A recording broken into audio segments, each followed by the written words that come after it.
This video has been made to explain connect as an important reading strategy. Feel free to watch the whole video as an overview, or you can just pause the video on a slide that you find useful instead. So what is connecting?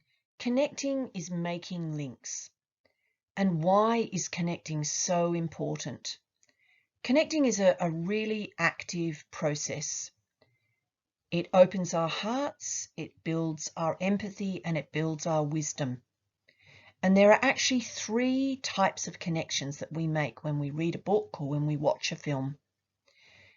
Text to self, text to text, and text to world.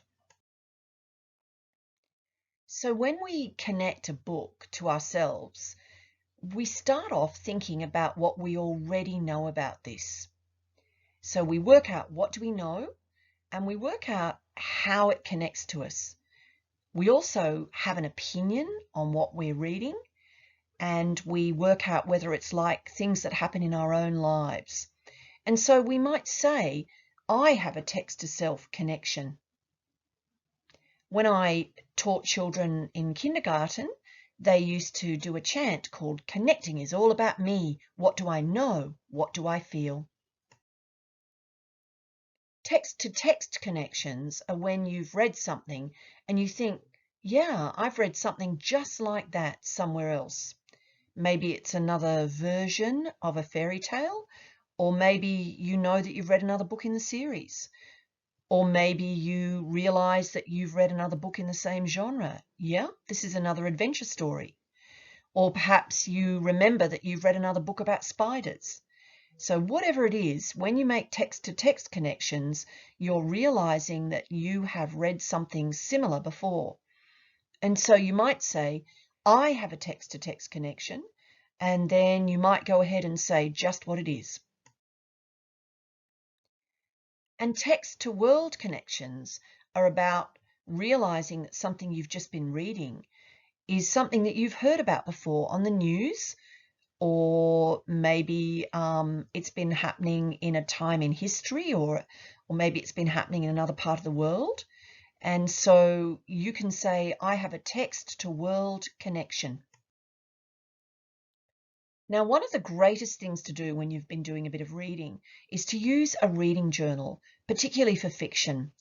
And in the journal, you can write down drawings, ideas, you can stop and you can jot. And so I really recommend the use of reading journals when you're making your way through a novel or a picture book that is really quite challenging.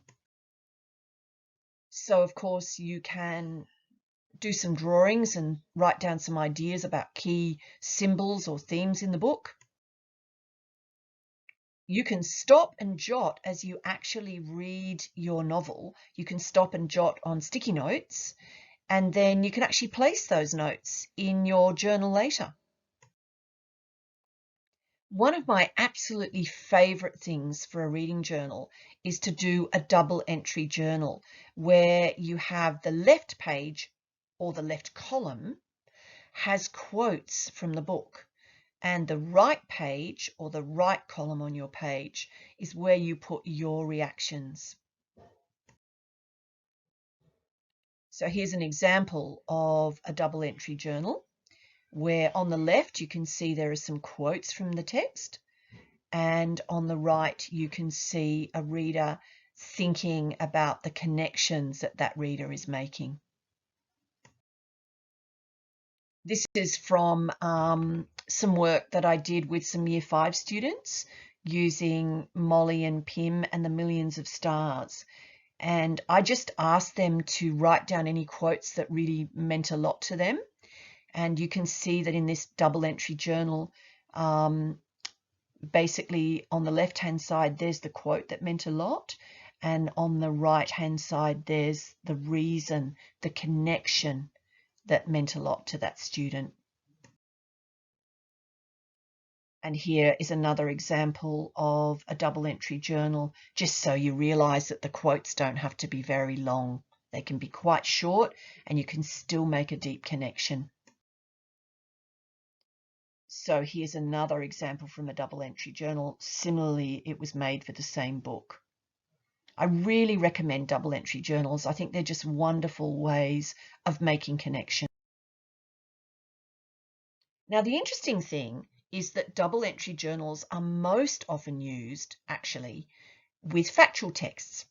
So on the left go the facts and the quotes from the book you're reading, and then on the right, people put down things that they kind of think they want to work out, particularly maybe before they're doing a test. So any questions they're interested in, they might make a little summary. They might even write down this bit is going to come up in the test because their teachers just told them. So I reckon double entry journal for factual text is actually really practical. Another thing that people quite like using is think marks. So you get a sticky note, and as you're reading, you put down icons onto your sticky notes when you get to a funny bit in the text, or when you get to something that turns out to be pretty amazing and surprising. And then those think marks are going to be really useful to then remind you later what the interesting quotes were, and you can put them in your double entry journal. Right angle, I really like this connection. It's when you have been thinking about a theme in a book and you just do a bit of a think about what that means for your own. So for example, here we've got Harry Potter and the Harry Potter books. And so in the corner section there of the right angle, we just remind ourselves of the plot. And we're looking up here and we can see various themes. Sometimes goodness does overcome evil. With loyal friends, we can beat the odds. Reach inside and you will find surprising strength. And so what you do with your right angle, you pick the theme that means a lot to you, which in this case was reach inside. And so down here in the connection section, you talk about what this means to you for your life. So when the going gets tough, I'm going to try to dig deep like Harry to find my inner strength. I think right angle is a fantastic way of connecting. 3, 2, 1 is another really good way to connect.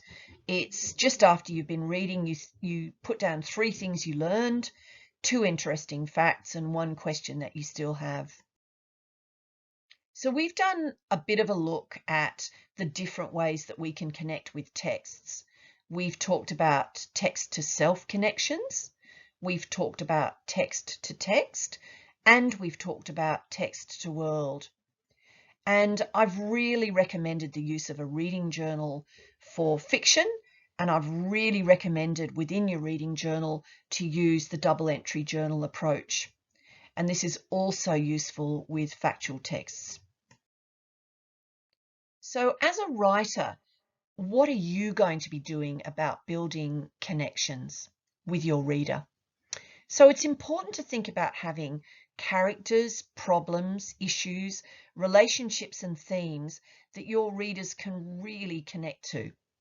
You can have unfamiliar settings and events, but it's really important to have something in the text. As a writer, you're putting that in so that your readers really connect to what is going on.